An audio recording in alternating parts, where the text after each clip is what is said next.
What is the deal with the president of Harvard resigning? I see articles about how she was anti-Semitic during congressional hearings and whatnot. But now it's plagiarism and she has resigned from her job. What was plagiarized? When did it happen? How often did it happen?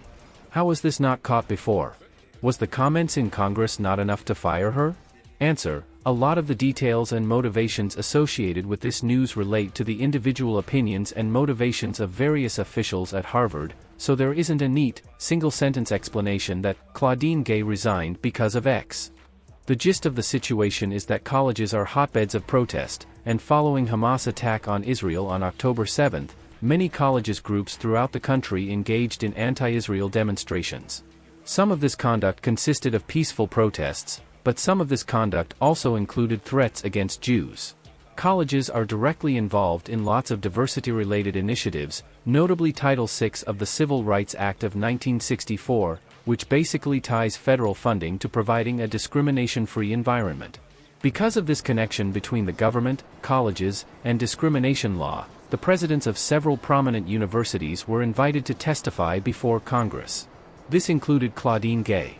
During the hearing, the university presidents, including Gay, provided wishy-washy answers to some of the questions, including an assertion that calling for genocide against a group of people doesn't necessarily violate Harvard's policy against harassment.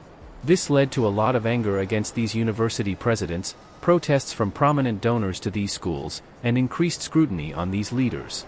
With all this attention on Gay, a bunch of accusations subsequently came out about Gay allegedly plagiarizing dozens of other works in both her dissertation and various papers she had authored. According to the New York Times, she has not been accused of stealing big ideas, but rather of copying language in the papers of other scholars, with small changes to substitute words or phrases or to arrange them differently. This article includes some examples.